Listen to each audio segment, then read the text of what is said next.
Understanding My Dumbass Unconscious Mind journal, entry 1, I guess.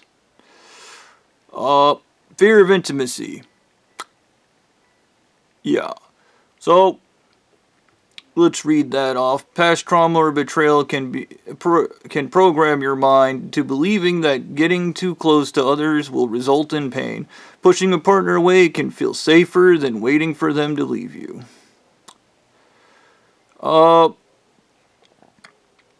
Fear of intimacy. Remember that thing I was talking about with the dead kittens getting run over when I was a kid, and eventually I just kind of gave up on relationships. Yeah, I have a subconscious fear of intimacy, actually trusting people. But let's be honest, this church has murdered any woman I like, so I could totally see my dumbass subconscious being like, they're just gonna murder her, that's it. And I would even say that probably goes for Mary also, because remember Blondie at the gas station, he's gonna shoot her in the head if I get it right, because he can't handle it. This is stupid, because that's something my subconscious mind that has sabotaged my relationship with Mary, the church did to me through their bullshit. Okay?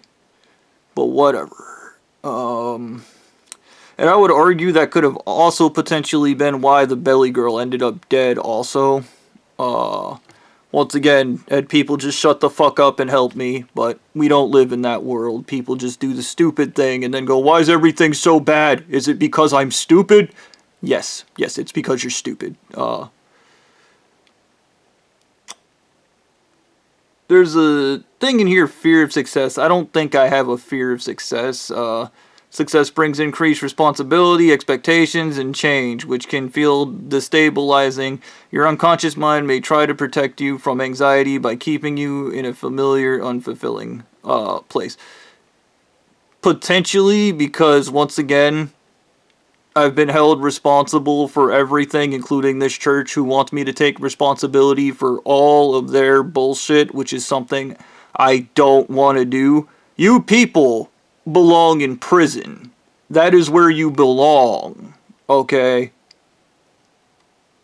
Death is too good for you. Okay? Hanging is too good for you. Being beaten, raped to death is too good for you. You deserve to be in prison, where you belong. You are violent, stupid people who do not know right from wrong, who drink lead despite intelligence, and just go around causing misery and then screaming you're somehow the victims in it when you're not. Maybe the wish should be nobody in your church, including the church leaders, are ever allowed to be the victims in anything. They're going to just look people in the face and go, I'm a piece of shit, I murdered your kid because I'm religious, and the guy that started our church was really jealous of Jesus and wanted to replace him because he's a sack of shit just like all of us. How do you like that? Fuck your kid, fuck your wife, and fuck your family. I ruined it. Take that, asshole. Like, that's what they should say to everybody, and just fucking see how well that goes over. Fucking, oh no, everybody hates us! Unresolved trauma. Negative experiences in childhood or past relationships can shape your current actions and perceptions. These experiences can lead to learned behaviors like mistrust that no longer serves you. I'm pretty sure everybody in this church just straight up lying to my face and trying to help Stu frame me for murder might have caused me to have some mistrust issues. Which is why I don't trust these people on a subconscious level. I really don't. I think all this shit is to goat me into putting myself in prison. I literally believe that wholeheartedly. And I think if they do the right thing, it'll be a half-assed doing the right thing. Because doing the right thing would be me getting out of prison and them going into prison. All of them. Not just the church leaders. Every member. Prison. Where they belong. But we know that's not going to happen because justice isn't a thing. It's not real. It's fake. The need for control. Self-sabotage can be a way of maintaining control. It is often less scary to fail your own terms than risk failure that is outside of your control. I don't have that. That's just fucking stupid. Only an idiot would fucking think that's anything. Now, this comes into money, which I don't firmly believe I have a 100% problem with money, but seeing how this church has just stolen every fucking dollar from me because I don't own my car, the car I drive, I don't actually own, so I cannot sell it to them. But whatever. Maybe it's a money block and I'm creating it. Upbringing. If your family struggled financially, you may have inherited scarcity mindset that believes there will never be enough money. Likewise, if you were taught that rich people are greedy or bad, your subconscious might fear that becoming wealthy will make you an undesirable person. See, I don't think that really matters because I already have intimacy fear, so I don't think becoming an undesirable person really matters. So I don't believe that might be a thing. Societal conditioning. Messages from media, culture, and social create false narratives that shape financial realities. These include beliefs that money is the root of all evil and that you have to be born rich to succeed. That's not a lie. There are no billionaires that are not linked to or have some wealth that is handed to them, including Mr. Beast, because I know where he actually got his money from. Spoilers, it wasn't from counting to 1,000,000. Past experience and financial trauma. Such experiencing poverty, bankruptcy, or debt can still a deep-seated fear of loss. This can lead to a self-sabotaging behavior that keep you from building wealth.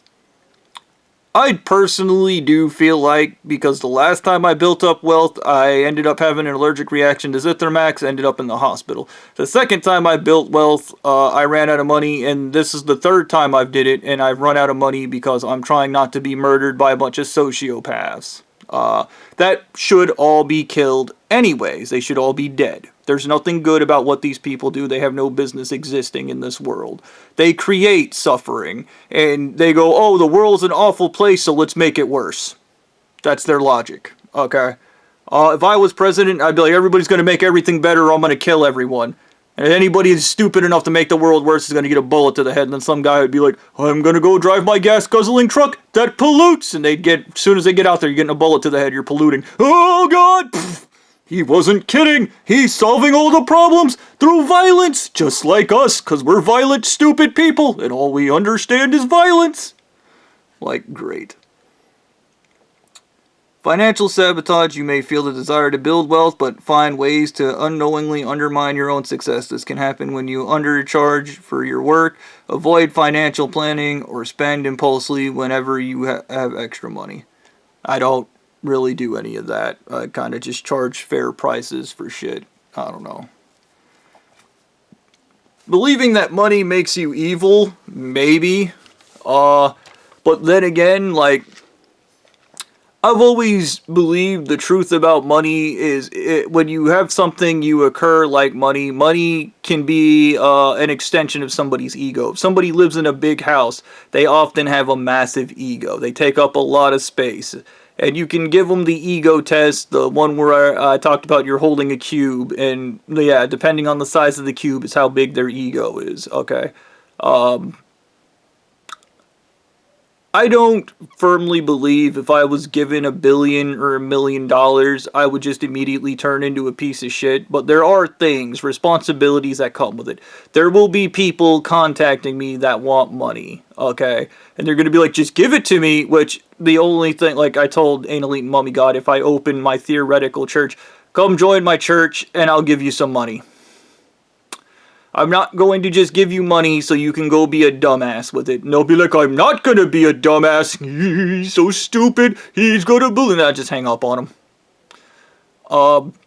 I'm cold as ice like that. I don't really give a shit fucking about any of the garbage people like to spout. Any of the made up stupid fucking nonsense they can come up with. People are financial imbeciles in America, and that's just a fact. But the other side of this imbecility, because capitalism feeds off of insecure people, and insecure people go out and buy fake tits, fake asses, and fucking hair because they go bald, or their teeth are bad, and as long as you're insecure, you're willing to spend to fix that insecurity, and that's how capitalism works in a nutshell. It's not complicated, okay? And yeah, there are things I would get done if I had the money to piss away on it, okay? I ain't gonna sweat that money because, trust me, it'll be cheap as fuck. When you're rich, they give you shit for free, so keep that in fucking mind. Um, I don't. I've never got to experience wealth. I remember when I was out there as the president, I was like, why did I just skip wealth and I'm just out here doing drugs and having sex? And the wise were like, well, this is the peak. You do drugs and have sex. This is the peak in life. This is what everybody wants, to do drugs and have sex. And I was like, this sounds like an addict's heaven, and it is addict heaven. It is narcissistic, lead brain fucking heaven. That is it. Like I said, my manager, Otter's father, that was out there in the desert, fucking all he did was just lay in the sun and do drugs. Like, this is my peak. Everything I worked for, every atrocity, every child murder, every baby raped, I have now reached my greatness. Drugs and sex. I could have did this at a flop house. Instead, I chose to murder and kill to get here. I don't even think we actually give them, like, good water out there, honestly. I think they just get whatever's in the tap. Like, pfft, whatever, man. Fucking, but I mean, when your heaven's a sex orgy in the sky, like, and everybody's doing missionary, it's not even like the fun sex orgy where everybody's doing something wild. It's the weak sex orgy where everybody's like, imagine a sex orgy, but like it's all like super strict rules in it, and you have to follow the super strict rules. That's kind of what it's like. It's kind of like a horrible sex orgy. Like, if you wanted to have extremely boring sex your entire existence and like be immortal, this religion is the religion for you. Yeah. Anyways, back off of that. Yeah, the self-sabotage of the Blondie said, at Papa John's, he was like, the reason you signed that paper is because you knew you were unworthy because you're a poor class person. And this is your natural state. And I kind of giggled it off. But it's not that. It's that my subconscious has been subconsciously programmed through years and years of reinforcement. People stealing my shit, people murdering my things, okay? Murdering the kittens when I was a kid, murdering my girlfriends in Ackworth. Yeah, I guess inevitably I was going to say those things about Mary because possibly in my own brain I believed they were just going to murder her anyways, so there's that. And that was created by the church. In my subconscious mind, which is a small child that is terrified of the world. Shit. The amount of zero accountability in these people is fucking insane. You guys have to have I wish you guys had agency and accountability in everything you did. Oh my god! Oh! The entire church is crumbling. Everybody's killing themselves. They've learned they're complete pieces of shit.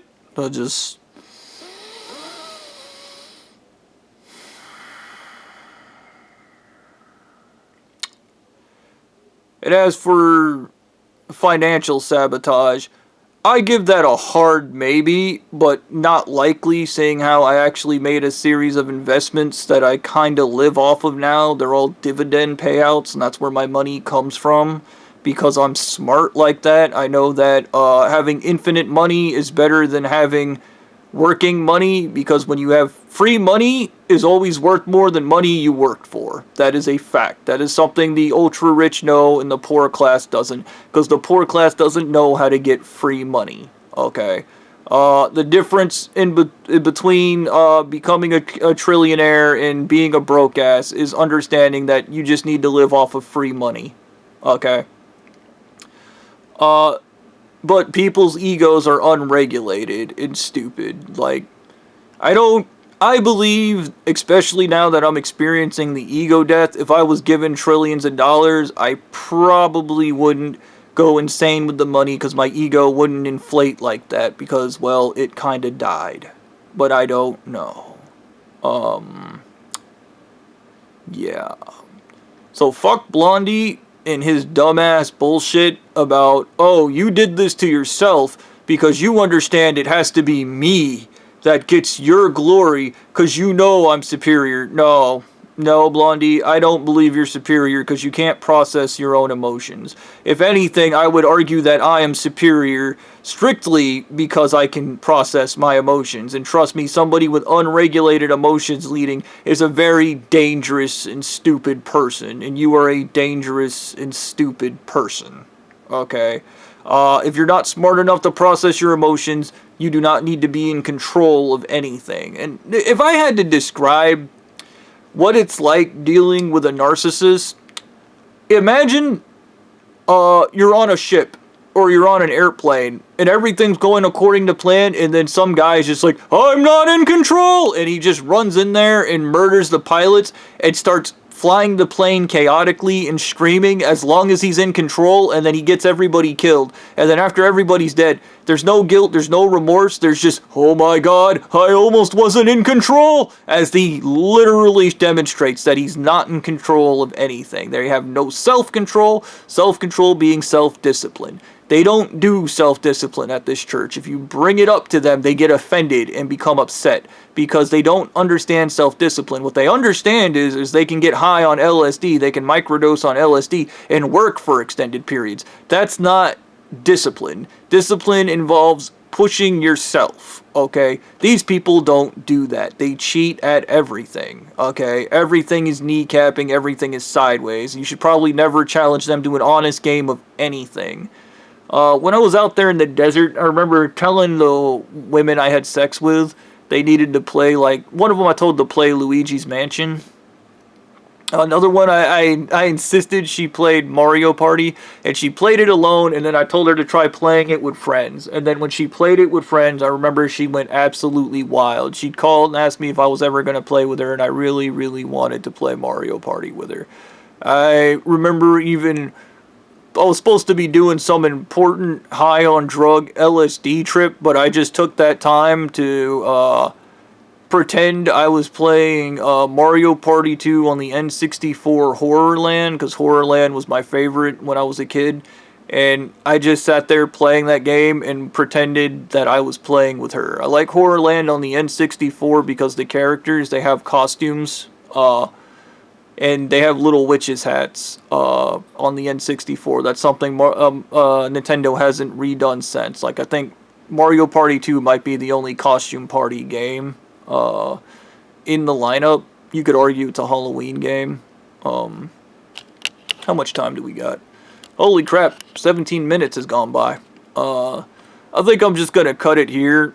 I was going to go on a rant about some other things, but yeah.